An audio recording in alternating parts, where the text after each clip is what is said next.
So hello friends, welcome back to our channel new world era. पिछले video में हम लोग देखे थे वेरिएबल्स के बारे में, कांस्टेंट के बारे में, कमेंट्स के बारे में। तो आज की इस वीडियो में हम लोग देखेंगे इंस्ट्रक्शन। अब इंस्ट्रक्शन 3 टाइप्स के होते हैं: टाइप डिक्लेरेशन, अरिथमेटिक और कंट्रोल। ये तीनों के तीनों इंस्ट्रक्शंस हम लोग आज देखने वाले। तो देखिए, इंस्ट्रक्शंस क्या होता है? These are statements in a program. ये पूरा स्टेटमेंट्स है जो प्रोग्राम हम लोग यूज करते हैं। वो इंस्ट्रक्शंस मतलब हम लोग जो इंस्ट्रक्शन देते हैं, जो हम लोग करते हैं, वही उसका आउटपुट आता है। जैसे अगर हम मुझे मैगी बनाना हो, तो मैगी बनाने के लिए मैं क्या करूंगा? वाटर को बॉईल करूंगा, उसका मैगी मसाला डालूंगा और एक्चुअल जो मैगी होती है उसको डालूंगा। तो उससे हमारा क्या हो जाएगा? मैगी बन जाएगा। तो वैसे हम लोग को प्रोग्राम भी बनाना पड़ता है। अगर कोई सा भी एक प्रोग्राम बनाना हो तो उसके लिए हम लोग को इंस्ट्रक्शन देना पड़ता है, एक फ्लो में जाना पड़ता है। उसी को बोलते हैं हम लोग इंस्ट्रक्शंस। तो देखिए, इंस्ट्रक्शन 3 टाइप्स के होते हैं: टाइप डिक्लेरेशन, अरिथमेटिक और कंट्रोल। 3 टाइप्स होते हैं। तो फर्स्ट हम लोग देखेंगे टाइप डिक्लेरेशन। अब देखिए, जो टाइप डिक्लेरेशन होता है ये क्या कहता है? Declare variable before using it. मतलब कोई से भी अगर आपको वेरिएबल यूज करना है तो उसको पहले क्या करना है? आपको डिक्लेयर करना है उसका टाइप क्या है। जैसे कि ए वेरिएबल मैंने डिक्लेयर कर दिया, तो ये कौन सा टाइप है? इंट है, कैरेक्टर है, फ्लोट है, ये कौन सा टाइप है? ये हम लोग डिक्लेयर करेंगे। तो देखिए, कुछ वैलिड और इनवैलिड में एग्जांपल दिया हूं यहाँ पे। देखिए यहाँ पे वैलिड क्या है? इंट ए इक्वल टू 5, ये सही है। उसके बाद इंट बी इक्वल्स टू ए, मतलब जो ए की वैल्यू है यहाँ पे बी में हम लोग क्या कर दिए? असाइन कर दिए। उसके बाद देखिए यहाँ पे इंट, अब इंट में देखिए क्या किया हूं मैं? b+1, इसका जो एडिशन है ये मैंने क्या किया हूँ? सी में असाइन कर दिया हूँ। तो जो बी है यहाँ पे जो मैंने बी है, तो यहाँ पे बी में +1 कर दिया हूँ और सी में असाइन कर दिया हूँ। तो यहाँ तक भी सही है। उसके बाद देखिए मैंने क्या किया हूँ? Int D. अब डी का मैंने क्या किया हूँ? डी को मैंने डिक्लेयर कर दिया हूँ। डिक्लेयर करने के बाद उसका वैल्यू मैंने 2 दे दिया हूँ। उसके बाद साथ ही साथ में एक और वेरिएबल डिक्लेयर किया हूँ ई। तो ऐसे भी आप लोग कर सकते हैं। अब इसका इनवैलिड देखिए स्टेटमेंट, मैंने यहाँ पे इंट ए इक्वल टू 5 कर दिया हूँ, लेकिन उसके बाद मैंने क्या किया हूँ? इंट C equal to B plus A. लेकिन बी तो मैंने डिक्लेयर किया ही नहीं। यहाँ पे मैंने इंट सी को डिक्लेयर कर दिया, उसके अंदर b+1, लेकिन बी को मैंने डिक्लेयर किया नहीं। तो यहाँ पे आपको एरर थ्रो करेगा। उसके बाद देखिए यहाँ पे b इक्वल्स टू ए। अब जो b का वैल्यू है मैंने a दिया हूँ, मतलब a में क्या है? वैल्यू 5 है। तो जो a की वैल्यू है मैंने b को दे दिया, लेकिन वो क्या किया हूँ? मैं नीचे दिया हूँ। लेकिन ये अगर मैं ऊपर देता तो सही रहता, लेकिन मैंने ये नीचे दे दिया हूँ। तो कंपाइलर क्या करेगा? पहले सी को पढ़ेगा, उसके अंदर जो बी है, लेकिन उसको तो फर्स्ट फाउंड नहीं होगा, क्योंकि जो बी का वैल्यू है वो हमने बाद में प्रोवाइड किया, इसलिए वहां पे एरर थ्रो कर गया। उसके बाद देखिए इंट डी इक्वल्स टू 2, उसके बाद कॉमा ई, यहां तक सही है। अब देखिए वैलिड स्टेटमेंट एक और भी है। अगर आपको एक ही टाइम में 3 वेरिएबल्स अगर आपको डिक्लेयर करना हो, जैसे कि ए बी सी, तो यहाँ पे देखिए, यहाँ पे ऐसे कर सकते ए बी और सी। और ए बी सी को मुझे 5 वैल्यू प्रोवाइड करना हो तो मैं क्या करूंगा? A equals to B equals to C equals to 5 कर दूंगा। तो यहाँ पे क्या होगा? 5 सी में असाइन हो जाएगा, फिर सी के जो भी वैल्यू हो ये बी में असाइन हो जाएगा, और बी का जो भी वैल्यू है वो ए में असाइन हो गया। इस तरह इस तीनों वेरिएबल में 5 वैल्यू असाइन हो गया। लेकिन इनवैलिड क्या बोलता है? यहाँ पे मैंने क्या किया हूँ? इंट ए कॉमा बी कॉमा सी। अब इंट ए कॉमा बी कॉमा सी करूंगा और इक्वल्स टू 5 करूंगा, तो यहाँ पे आपको एरर थ्रो करेगा। अब क्यों करेगा? देखिए मैंने इंट ए, यहाँ पे ए डिक्लेयर हो गया, लेकिन इसके बाद बी नहीं डिक्लेयर हुआ, सी भी नहीं डिक्लेयर हुआ, और इक्वल्स टू 5। तो यहाँ पे क्या हुआ? 5 डायरेक्ट हम लोग सी में दे दिए, लेकिन सी का वैल्यू हम लोग बी में नहीं जा रहा है, और बी की वैल्यू ए में भी नहीं जा रहा है। तो यहाँ पे आपको इनवैलिड, मतलब यहाँ पे आपको एरर थ्रो करेगा। इसी को हम लोग प्रैक्टिकल करते देखते हैं। यहाँ पे एक न्यू पेज ले लेते हैं।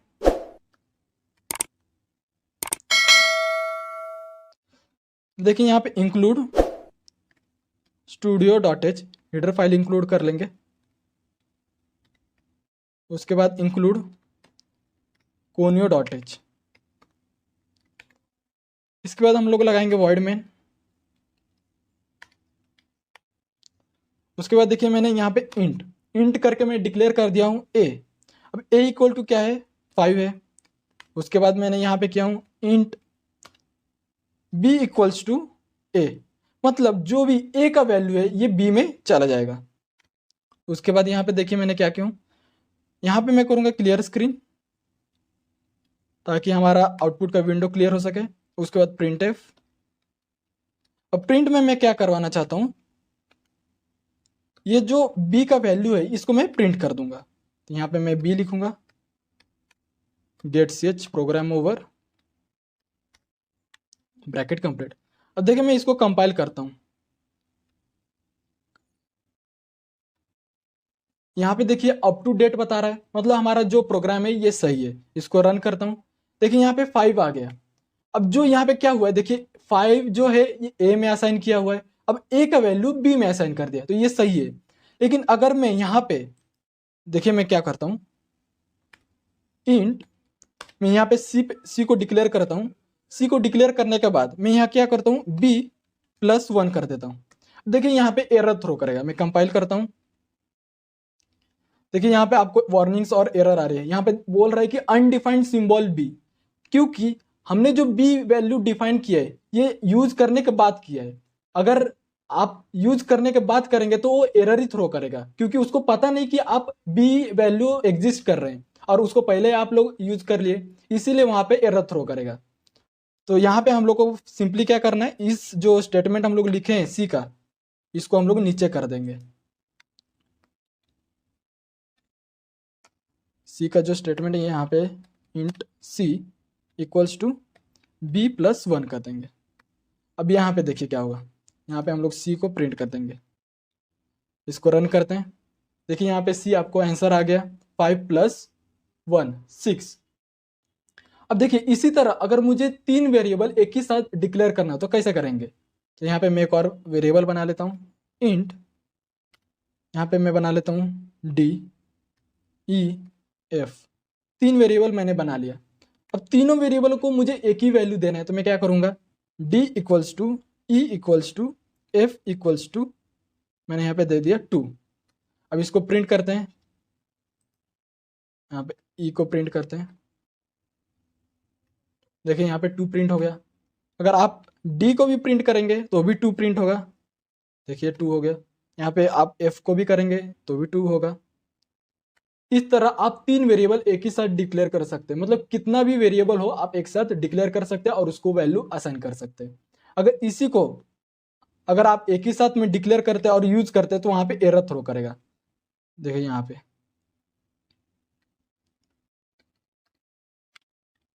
मैं कर दिया।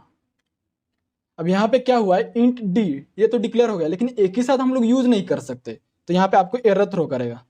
देखिए आपको यहाँ पे एरर आ गया, क्योंकि जो अनडिफाइंड सिंबल ई बता रहा है। यहाँ पे हम लोग तो इंट डी जो है इसको डिक्लेयर कर दिया, लेकिन ई को नहीं किया और एफ को नहीं किया, और आप लोग डायरेक्ट असाइन करें, तो इसलिए यहाँ पे एरर थ्रो कर रहे हैं। ये हमारा पूरा प्रोग्राम रहा। अगर इसमें कुछ डाउट्स है तो आप मुझे इंस्टाग्राम पे कांटेक्ट कर सकते हैं या फिर कमेंट बॉक्स में आप मुझसे पूछ सकते हैं। नेक्स्ट देखते हैं अरिथमेटिक इंस्ट्रक्शन। अब अरिथमेटिक इंस्ट्रक्शन में देखिए क्या होता है, 2 ऑपरेंड्स रहते हैं और एक ऑपरेटर रहता है। लोग जब 8th 7th में जब होंगे तब आप अरिथमेटिक सीखे होंगे, जिसमें हम लोग सिर्फ यूज करते हैं प्लस माइनस मल्टीप्लीकेशन डिवीजन, ये सब हम लोग यूज करते हैं। तो इसमें क्या होता है, देखिए 2 ऑपरेंड्स होते हैं। यहाँ पे जो हमारा ए है ये ऑपरेंड 1 है, और जो ऑपरेंड 2 है ये हमारा बी है। और इसके बीच में जो हम लोग प्लस लगाए ये इसको क्या बोलते हैं, ऑपरेटर बोलते हैं। तो देखिए यहाँ पे जो प्लस लगा, यहाँ पे आप माइनस भी लगा सकते हैं, मल्टीप्लिकेशन भी लगा सकते हैं। मल्टीप्लिकेशन के हम लोग एस्ट्रिक यूज करेंगे, मतलब स्टार। उसके बाद डिवीजन के लिए हम लोग फॉरवर्ड स्लैश यूज करेंगे। इसमें एक और भी होता है, मॉड्यूलस होता है, ये भी हम लोग पढ़ेंगे। अब देखिए नोट एक क्या कर रहा है कि single variable should be on the LHS, मतलब एक ही वेरिएबल होना चाहिए लेफ्ट हैंड साइड। अगर आप देखिए यहाँ पे एग्जाम्पल में दिया हूं, z equals to A into B minus X divide by Y. यहाँ पे देखिए लेफ्ट साइड में एक ही वेरिएबल है, अगर आप 2 वेरिएबल देंगे लेफ्ट साइड में तो यहाँ पे आपको एरर थ्रो करेगा। तो चलिए इसका देखते हैं वैलिड और इनवैलिड स्टेटमेंट। अब देखिए वैलिड जो है ए इक्वल्स टू बी प्लस सी। आप लोग अगर एडिशन करना है तो आप लोग ए में असाइन करेंगे बी प्लस सी का एडिशन। अगर वही आप B plus C equals to A करेंगे तो यहाँ पे एरर थ्रो होगा, क्योंकि हम पिछली बार हम लोग नोट देखे थे कि दो वेरिएबल एलएचएस में नहीं रहेंगे, सिर्फ सिंगल वेरिएबल रहेगा एलएचएस में। तो यहाँ पे देखिए सेकंड है बी माइनस सी, इसको कर दिया हम लोग ए में असाइन। इसको इनवैलिड ऐसे लिखते हैं, इसको हम लोग ऐसे नहीं लिखेंगे। उसके बाद देखिए A equals to B into C, multiplication करना हो तो A equal to B into C करेंगे, डिवीजन करना हो तो बी डिवाइड बाई सी। अब देखिए पावर, यहाँ पे POWX, Y लिखा है। अब इसका मतलब क्या होता है, अगर आपको 2 इसका अगर आंसर चाहिए तो आप लोग इस फॉर्म में लिखेंगे, पावर के फॉर्म में, मतलब X⁻Y यहाँ पे इक्वल्स टू A। तो यहाँ पे देखिए क्या होगा, जब आप पावर लगाएंगे तो x का वैल्यू यहाँ पे 2 रहेगा और उसके पावर y जो रहेगा यहाँ पे 2 रहेगा। तो यहाँ पे क्या होगा, 2, 2, तो इसका आंसर आएगा 4। अगर 2, 3 रहेगा तो इसका आंसर आएगा 8। इसको भी हम लोग प्रैक्टिकली देखेंगे। उसके बाद ये देखिए यहाँ पे मॉड्यूलस, ये जो परसेंटेज साइन है इसको बोलेंगे हम मॉड्यूलस या मॉड भी बोलेंगे। तो A equals to B mod C। उसके बाद देखिए यहाँ पे नोट, POWX, फॉर X⁻Y जो हम लोग अभी मैं बताया, और B%C फॉर मॉड या फिर मॉड्यूलस हम लोग बोल सकते हैं। इसको भी हम लोग प्रैक्टिकली देखेंगे।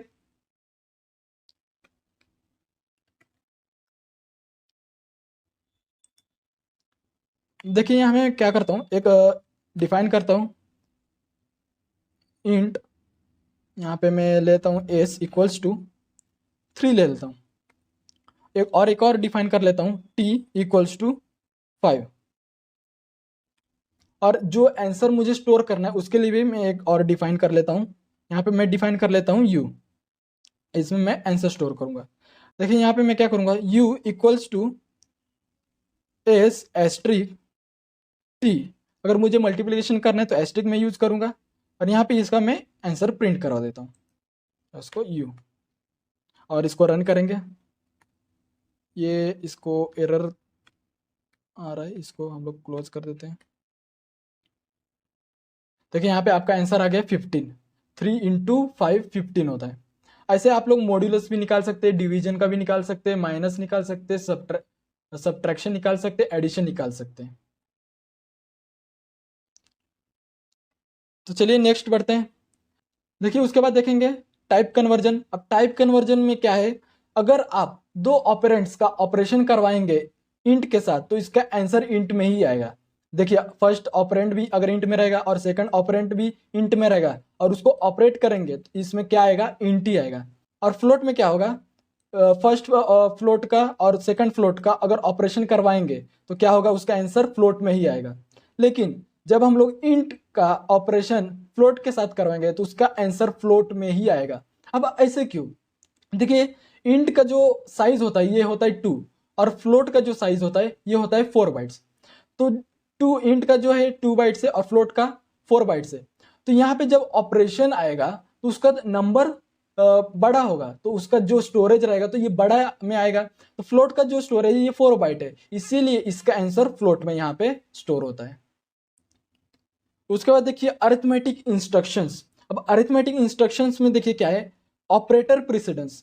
अगर देखिए यहाँ पे मल्टीप्लिकेशन, डिवीजन और मॉड्यूलस ये जो एक साथ आएंगे तो इसका हाई प्रायोरिटी रहेगा, और जो इक्वल्स टू रहेगा इसका लो प्रायोरिटी रहेगा, और जो प्लस और माइनस रहेगा इसका मीडियम प्रायोरिटी रहेगा। तो यहाँ पे देखिए क्या होगा, यहाँ पे एग्जाम्पल है, यहाँ पे मैंने एग्जाम्पल लिया हूँ x इक्वल्स टू 5 + 2 × 5। तो अगर मुझे इसको ऑपरेट करना है तो क्या करूंगा, तो पहले हाई प्रायोरिटी हम लोग देखेंगे किसका है। तो पहले हाई प्रायोरिटी है मल्टीप्लाई का, तो फर्स्ट हम लोग क्या करेंगे 2 × 5। 2 × 5 क्या हुआ 10। उसके बाद 2 × 5 क्या होगा 10। 10 + 5 यहाँ पे 15 आएगा। देखिए यहाँ पे आंसर आपका 15 है। वैसे ही सेम अब देखिए यहाँ पे क्या हुआ है, y इक्वल्स टू 9 × 2 / 6 × 3। अब यहाँ पे देखिए क्या हुआ है, यहाँ पे हाई प्रायोरिटी हमारा किसका है, मल्टीप्लिकेशन, डिवीजन और मॉड्यूलस। तो यहाँ पे देखिए यहाँ पे तो मल्टीप्लिकेशन भी आया है, डिवीजन भी आया है और मल्टीप्लिकेशन। तो हम लोग फर्स्ट करेंगे किसका, फर्स्ट इसका करेंगे या फिर इसका करेंगे या फिर इसका करेंगे। तो इसके लिए भी हमारे पास एक रूल है। देखिए वो रूल क्या है, ये है एसोसिएटिविटी। अब एसोसिएटिविटी क्या होता है, फॉर सेम प्रीसिडेंस। अगर आपका ऑपरेशन सेम प्रीसिडेंस का रहेगा तो हम लोग क्या करेंगे, लेफ्ट टू राइट जाएंगे। लेफ्ट टू राइट मतलब क्या, अगर y इक्वल्स टू 9 × 2 / 6 × 3 रहेगा तो हम लोग क्या करेंगे, फर्स्ट 9 × 2 करेंगे, फिर इसका जो आंसर आएगा उससे डिवाइड करेंगे 6 से, फिर इसका जो आंसर आएगा उससे क्या करेंगे 3 से मल्टीप्लाई करेंगे। इसको हम लोग प्रैक्टिकली देखेंगे।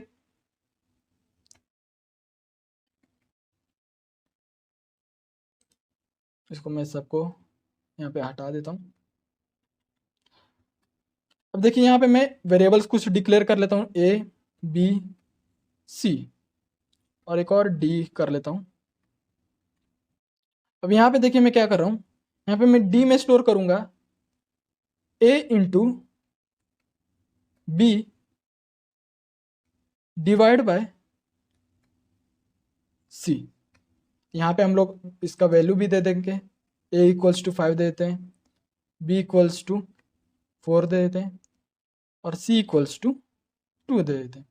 अब इसका जो आंसर रहेगा ये क्या रहेगा, आप लोग क्या लगता है? अगर आपको इसका आंसर पता है तो कमेंट बॉक्स में आप लोग कर सकते हैं कमेंट। तो इसका जो आंसर है देखिए ए इंटू बी। तो फर्स्ट हम लोग प्रायोरिटी देखेंगे, किसका हाई प्रायोरिटी। तो यहाँ पे देखिए मल्टीप्लीकेशन और डिवीजन दोनों का सेम प्रीसिडेंस है, तो हम लोग क्या करेंगे, लेफ्ट टू राइट चलेंगे।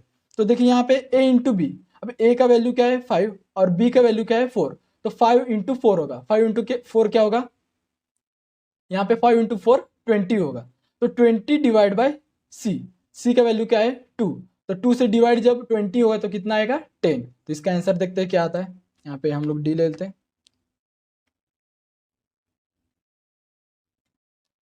इसको हटा देते हैं। देखिए यहाँ पे आपको आंसर 10 दिख रहा है। तो यहाँ इस तरह से आप लोग इसका ऑपरेशन परफॉर्म कर सकते हैं। नेक्स्ट देखिए प्रैक्टिस क्वेश्चन है, कैलकुलेट द फॉलोइंग। अभी इसमें मैं 4 एग्जांपल लिया हूं, इसमें मैं फर्स्ट वाला जो है उसको सॉल्व करूंगा और जो 3 है इसको आप लोग सॉल्व करेंगे और उसका आंसर मुझे कमेंट बॉक्स में कमेंट कीजिए। इसको हम लोग सॉल्व करते हैं। 9 इंटू 2 माइनस 2 इंटू 3,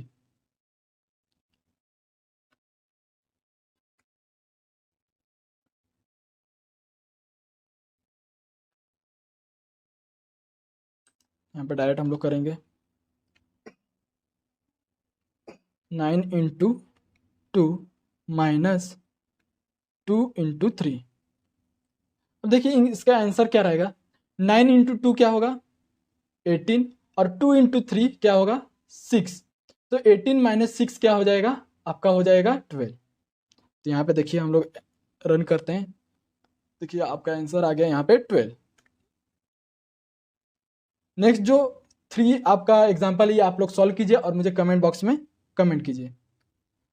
नेक्स्ट देखिए कंट्रोल इंस्ट्रक्शन, थर्ड पार्ट है। फर्स्ट हमारा टाइप डिक्लेरेशन हो गया, उसके बाद अरिथमेटिक इंस्ट्रक्शन हो गया, फिर उसके बाद है कंट्रोल इंस्ट्रक्शन। अब कंट्रोल इंस्ट्रक्शंस क्या होता है, it is use to determine flow of program. अभी तक जो भी हम लोग प्रोग्राम किए उसमें क्या है, देखिए यहाँ पे मैं दिखाता हूँ। अभी तक जो भी हम लोग प्रोग्राम किए इसमें क्या होता था, फर्स्ट ये वाला स्टेटमेंट एग्जीक्यूट होगा, फिर ये वाला, फिर ये वाला, फिर ये वाला, मतलब जो सीक्वेंस से हमारा स्टेटमेंट एग्जीक्यूट होता था। लेकिन अब कंट्रोल में क्या होगा, अब कंट्रोल में क्या होगा कि हम लोग उस प्रोग्राम का फ्लो ही चेंज कर देंगे। जैसे कि अगर लास्ट का जो स्टेटमेंट रहेगा वो पहले एग्जीक्यूट होगा, उसके बाद ऊपर होगा, इस तरह से हम लोग कुछ कुछ फ्लो ही उसका चेंज कर देंगे। तो फर्स्ट देखिए सीक्वेंस कंट्रोल जो हम लोग पहले से करते आ रहे, सीक्वेंस में एग्जीक्यूट होता था। उसके बाद है डिसीजन कंट्रोल। डिसीजन कंट्रोल में क्या होगा, इफ और एल्स। अगर ये स्टेटमेंट 2 होता है तो इफ में जाएगा, अगर वो नहीं होगा तो एल्स में जाएगा। इसके बारे में हम लोग पढ़ेंगे। उसके बाद है लूप कंट्रोल। लूप कंट्रोल में हम लोग पढ़ेंगे फॉर लूप, वाइल लूप और डू वाइल लूप, ये 3 लूप हम लोग पढ़ेंगे। और केस कंट्रोल में हम लोग स्विच केस देखेंगे। तो ये जो 3 कंट्रोल है, डिसीजन कंट्रोल, लूप कंट्रोल और केस कंट्रोल, इसको हम लोग अगले वीडियो में पढ़ेंगे। तो फ्रेंड्स अगर आपको ये वीडियो अगर अच्छी लगी तो इस वीडियो को लाइक कीजिए, सब्सक्राइब कीजिए और बेल नोटिफिकेशन आइकॉन को क्लिक कीजिए ताकि आपके तक नए नए अपडेट्स पहुंचते रहे। Thank you.